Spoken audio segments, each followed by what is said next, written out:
Hi guys, Tracy here with a scrapbooking process video using the HIP kit for the month of January. And today I have an idea for how you can use some of those Valentines that your kids bring home from school. My kids always bring home tons of Valentines on the 14th, and they kind of hang around the house for a little while, and then we never know exactly what to do with them. So today's layout features an idea that you could use with these Valentines, although I'm actually not going to use my kids' Valentines for it. Over the years, I thought that was a really cute one. Somebody's mom is a scrapbooker. It has an embossed background and everything. Anyhow, I have found that over the years, I have scrapbooked my kids' Valentines in a variety of different ways, often using pocket pages. And this year, I just didn't feel like I wanted to do that again. And also, I have all of these die cuts that came in the kit that look a lot like Valentines. And so I had this idea. I don't usually have an idea, so that's why I'm showing you the little note I made on my phone of how you could put a bunch of Valentines together, or in this case, I'm going to put together all of these die cut pieces that look like Valentines. I mean, they're kind of Valentines. They just haven't been filled out by anybody. I do want to have a border around the edge of this, and at first I was thinking it would be a black and white border, and so I'm cutting my background paper, which is a piece of the pink cardstock from the cardstock kit. I'm cutting it down to 11.5 by 11.5. And I knew that I had this piece of black and white paper with the hearts on it, and I thought that would be my background paper. But you'll see as I go through the process that it's going to become pretty clear pretty quickly that that's not going to work very well. So I'm starting by having a look through the die cuts, and I did keep my daughter's Valentines over to the side just in case I didn't have enough of these Valentine looking die cuts to fill up my page. I thought I might pull in some of her Valentines if needed. But I really like how these all look really uniform together. If I were using hers, they would all be very different, but you'll see towards the end that I have a technique that I'm going to use that will really pull them all together, even if they do look quite different from one another. So this is just a way for me to get some of these really beautiful die cut pieces onto some scrapbook pages here, or at least this one scrapbook page. And I already used some of these die cuts in my previous layout, and I'll use the rest of them on my upcoming pages. So I started by laying all of the pieces around the page in a way that, there's only so many ways these things will fit together. I'm trying to keep the big ones separate from each other so they're not too side by side, and I'm also trying to keep the bright red elements spread out from one another as well. So there are a couple, you can see them, they kind of stand out on the page there, the cherries and then the two llamas in the bottom corner, then there's a strawberry up in the top corner. And so I have a couple of little spaces in there, and I couldn't find any of my daughter's Valentines that would fill those spaces. So I do have a couple of small die cut pieces that I'm just going to play around with getting those onto the page. So I had a skinny tag there, and then that little circle piece at the bottom that says main squeeze. And I'm taking my Stampin' Up! Heart punch. It's called Heart to Heart. I love this punch. It's one of my favorite punches. And I am going to just punch out some hearts that I can fill into some of these little spaces that are forming in the gaps between all of the Valentines that I have laid out on my page. So that's looking pretty good. So I'm going to start gluing everything down. I'm just using my ATG, and I do plan to sew over this layout, but I know that when you sew on a really large page, and especially when you do a lot of sewing on a large page, sometimes the big pieces can pop off of it because you're bending it a little bit in order to get it through your sewing machine. And so although typically when you sew on a page, I do like for there to be not too much adhesive on there so it doesn't goop up your machine, I do have to put enough adhesive that my Valentines aren't going to pop off my page when I go to sew it. So I am using a decent amount of adhesive, not a ton. Not as much as I would have used if I weren't sewing. I would want all of these Valentines to be on there really good. I'm using Tombow Mono Multi Adhesive, which is my favorite. It's a very strong liquid adhesive. It's my favorite liquid adhesive. So I'm using that for my smaller pieces that I can't fit my ATG onto. And I like how the pink cardstock shows through the background here. It's a nice neutral, it provides a nice neutral backdrop for all of these Valentines. And I'm just trying to make sure that the ones that are around the edges, that they're the same, that basically I have the same little edge around all 4 of the edges of my layout, so that there aren't some places where the Valentines are really close to the edge and then other places where the Valentines are further away from the edge. So I'm just trying to keep that uniform all the way around. And then I'll fill in all the gaps with some punched hearts. I'm looking for a little something for this little long gap here. And I'm deciding to just punch some more of the hearts out of this. This is a Vicky Bouton paper from the kit. And I'm just going to make a little line of little hearts here.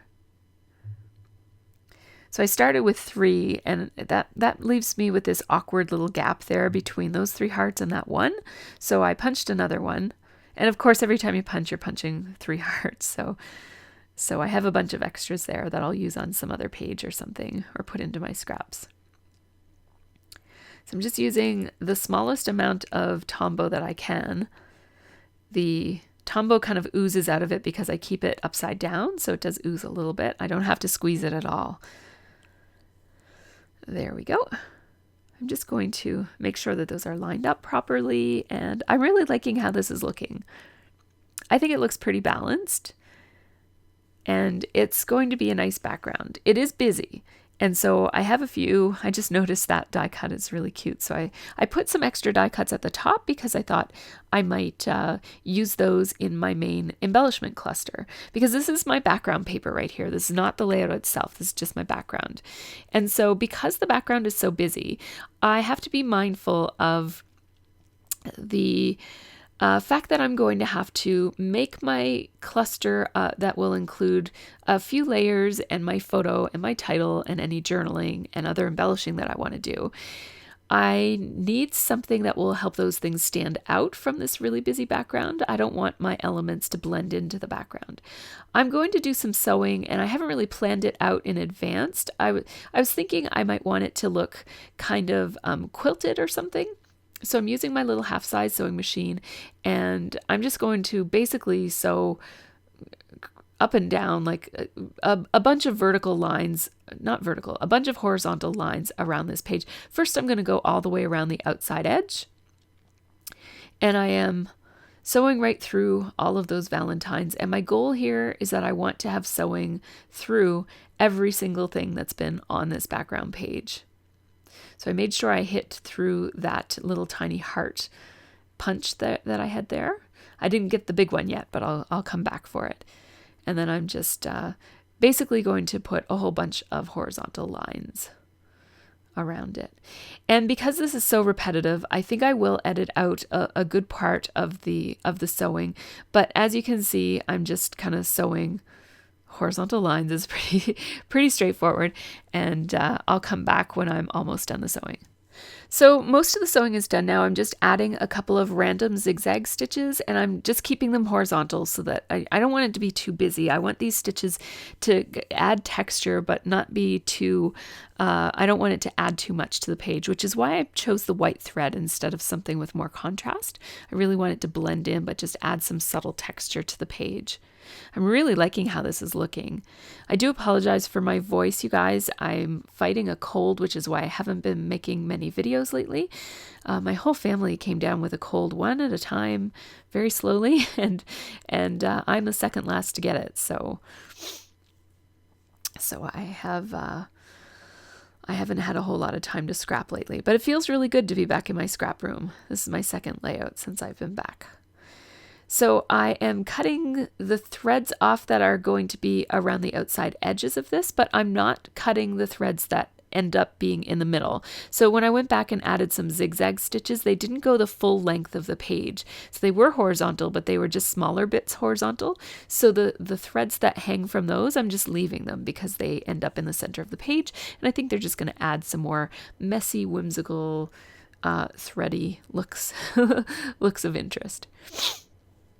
Oh, pardon me. So this will be backed on a frame, as I mentioned, like the whole layout will be matted, so I don't have to worry too much about the stitching on the back getting messed up or anything. And now I had a problem because my Epson Picture Make Charm, which I love to print from, I print all of my photos at home, but I ran out of print packs, and I'm usually pretty good for picking up new ones before the old ones are gone, but I didn't this time.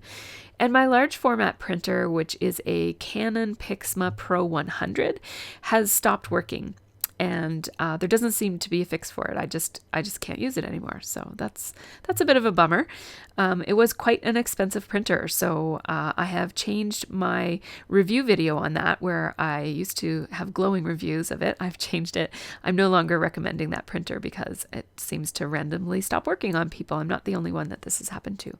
So I'm just looking through my camera roll here, and I have the Instax software up, and I just had to connect it I had to disconnect from my Wi-Fi and connect to the printer. And so I'm going to print with my Instax printer because I have to. I don't have any Valentine's themed photos that I could scrap, and I really want to scrap this cute little teddy bear that my daughter's friend gave her. And so it's super cute. So my phone was telling me to replace the cartridge, so I just wanted to do that so I didn't have to do it the next time that I use this printer, which might be soon because I don't know when I'm going to be able to pick up a print pack now. I don't like ordering them on Amazon because they're so expensive there, so I'll pick it up locally. So as that photo comes to life before your eyes, it happens a lot faster when you're on 4 times the speed.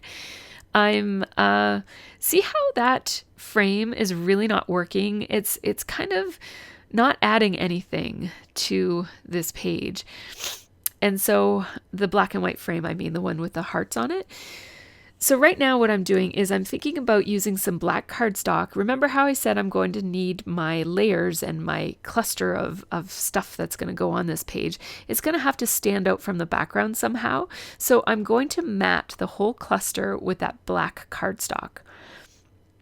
I'm going to use some of this specialty paper that came in the pattern paper kit from Hip Kit Club this month. I really like this paper. It does shed its glitter a little bit, so that's something to keep in mind. It's got really pretty red glitter hearts all over it. It's really cute. It picks up on the heart in the photo and fits with the Valentine's theme. So I'm starting pretty generous here. I'm not sure what my title is going to be, so I don't want to make my layers too small, but I think I'm being a little bit too generous here. I'm making these layers a little bit bigger than they actually need to be. And so I just roughly cut the black at first, and then I'm cutting it down with my trimmer so that it can have actual straight edges. I didn't really care if the pattern paper had straight edges. I think it looks a little bit more interesting when it doesn't actually. And I like how I did use the piece of pattern paper, that blue paper, or I guess the mint green paper. I like how I used the negative from the punches that I used elsewhere on the page. It adds a little bit of extra interest, especially with the high contrast with the black showing through. Now I'm thinking I definitely want a high contrast title, so I pulled out these Vicky Bouton thickers that came in the kit, and I thought I'd like to make use of one of these nice black bold words. So I think I'm going to use the word sweet. Now that I know that my title is going to be sweet, that's a pretty short title, so I don't need such a big space to scrapbook. So I'm going to cut this down, and that actually allows me to have a little bit more of that negative space showing, which I really like. So that just adds, it kind of looks like there are black hearts on it now, even though it's just the negative space from the mat below. And I'm going to use the word sweet, so I'm going to just pull off a piece of waxed paper And just be careful not to dent these foam thickers with your fingernails as you take them off the sheet. I've done that before, and the fingernail dents don't really come out. So that's something to just be careful of. So it just says sweet, and I'm not in love with that title, and I thought maybe I could call it How Sweet. And at the last second, I was initially thinking I would use some tile letter stickers from my stash, but at the last minute I noticed that these stickers here might actually work really well. I love these. They also came in the kit, and they're just beautiful. They're from Dear Lizzie. One of my favorite thickers. I have a similar one in my stash. It might be the exact same one or maybe a slightly different font, but I really like it. So I like how these layers are looking together, so I'm just going to use my ATG to glue them all in place. And that black border around the edges really does help to bring your eye right into the focal point, which will be the photo and the title and a tiny little bit of journaling. I pulled up the edges on the top and on the bottom, and just on the horizontal top, like just on the top and the bottom, not on all of the edges. And I feel like I just want something to tone down that pattern paper with the hearts on it is a little bit too much. And so I want something, and I thought maybe this doily is really too big. I wish I had one of the other doilies in white. Those little doilies are from Doodlebug, and I only have them in colors. I have that piece of acetate from Freckled Fawn that's white, but it's not, it's too see-through. And then I dug in my stash and woohoo, I found the perfect sized small white doily. And it's actually a little bit bigger than those Doodlebug ones, but smaller than the one that was too big. And what I really like about it is that a little bit of the doily is going to stick out from all the sides of the photo, and that's good. Now, I was going to pop dot all of this, and then I remembered that I'm going to put the word sweet across the bottom of this photo, and I don't want to have to pop dot the word sweet, so I just made it so that the top is pop dotted and the bottom is not, and that's fine. Those photos are kind of flexible. So I'm starting with the W because it has to go just in beside the T in a certain way. So I'll start with that and then work backwards. I did place it a little bit crooked, so I'm just straightening it out there. And there's my title, How Sweet. And here's where I decide to frame it all in black instead of in the black and white. See how it really just kind of gets lost on the black and white? The black and white doesn't do anything for this page. So the black works much, much better. I'm going to just take off the manufacturer's strip. This is a piece of basil cardstock that came in the kit, in the cardstock kit from Hip Kit Club. All of these are from January. And I'm really liking how that looks. Now, so I like how already just the use of black helps everything stand out on this page from that really bold background, really detailed and cluttered background. But I'm going to add some paint as well, and I want the paint, I'm going to put it in white, and it's just going to radiate out. I used a little bit more paint there than I needed. I'm just applying it with a dry brush. I'm not using any water at all. That will help this because I don't have any gesso or anything, and I don't want to make a big mess, and I don't want it to take too long to dry or anything, and I don't want it sopping into the paper. So just using a dry brush is perfect.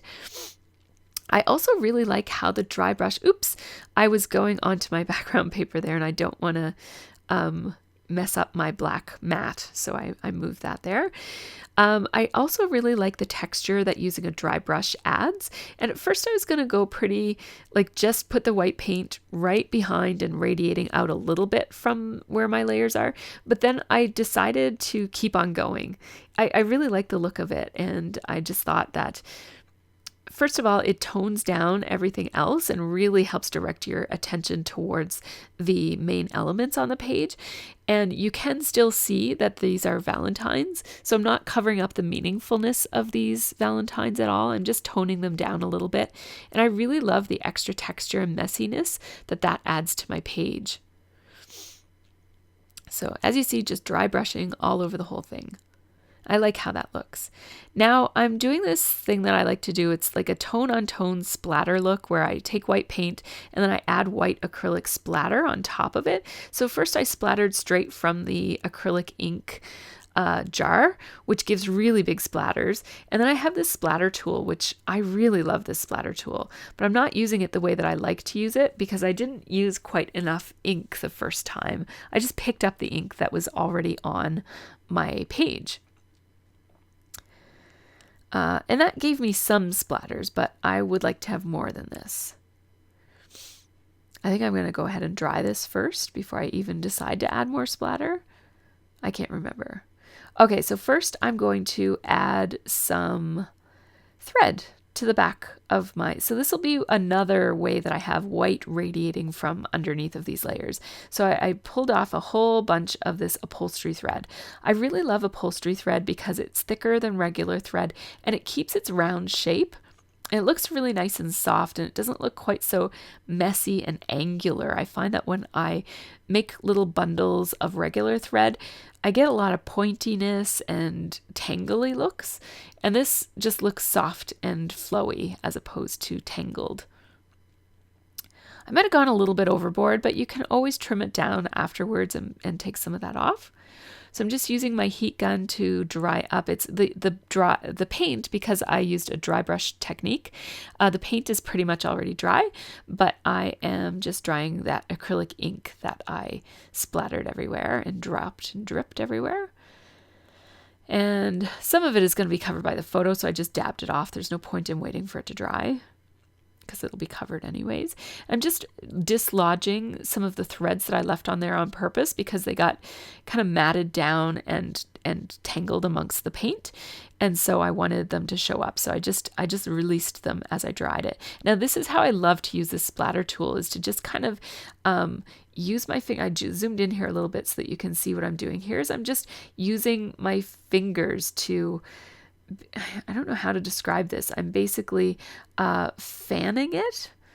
Is that what I'm doing? Well, you can see what I'm doing there. I don't really know how to describe it. I'm fanning it out and letting the little bristles hit one another. It's almost similar to what you would do with a toothbrush, but these bristles are much, much longer than a toothbrush bristles would be.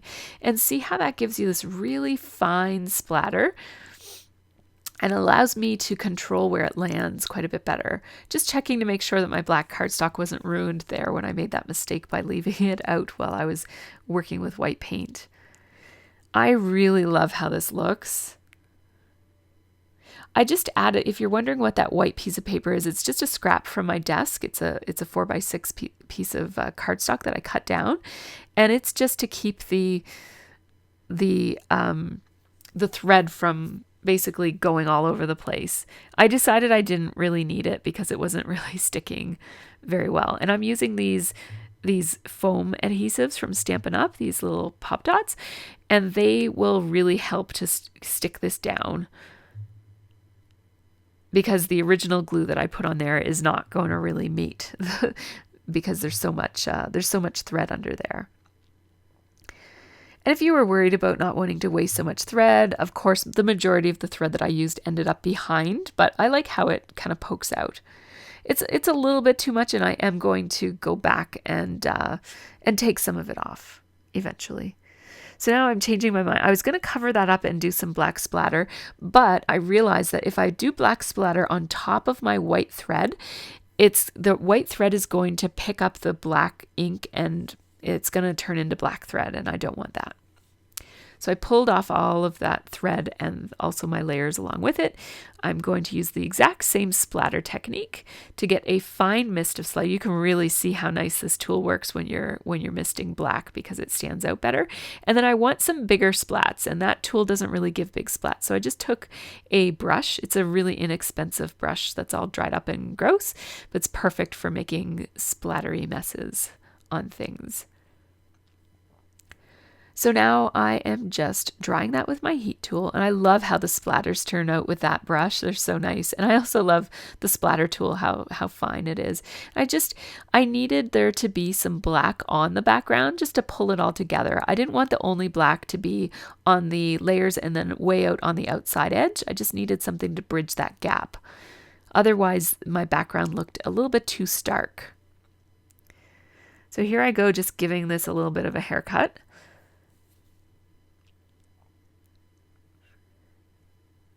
And I'm liking how this turned out.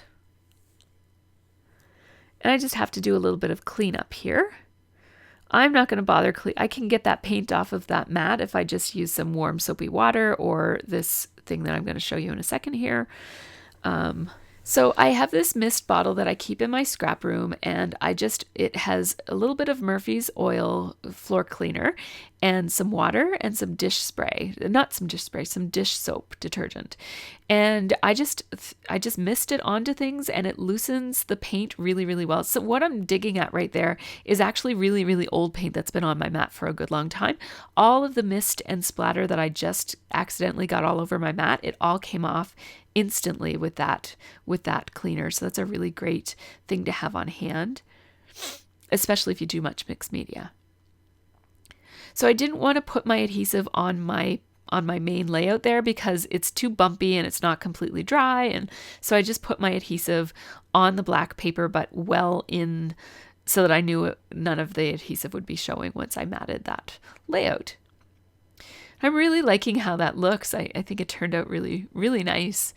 I don't always have a good idea of what I'm going to do when I sit down to scrapbook, and this is one of the few times, and I'm always nervous when I have a plan. I keep making typos there. This is my Brother Charger typewriter that I had out for another project, a photography project I was doing, and so I just decided to use this today instead of my We Are Memory Keepers typecast typewriter that you guys often see me using these days.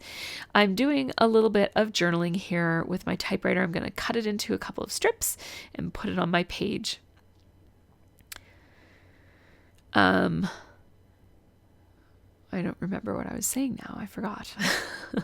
I still have a bit of a head cold brain going on where I'm a little bit spaced out. So I hope that this narration worked okay. I just wanted to get some videos out to you guys, despite the fact that my voice is a little hoarse these days.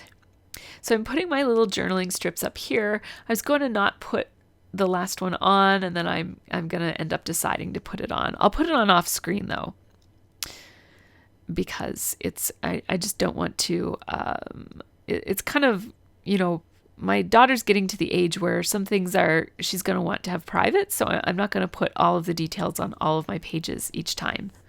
So here is how this one turned out. I'm really pleased with it. I had so much fun playing with mixed media, and using some white paint is a really nice way to add some mixed media to your page without running the risk of having it look too busy or have too much going on, because white just kind of fades off into the background, and it allows your main elements on your page to really stand out and have the impact that you're really looking for them to have.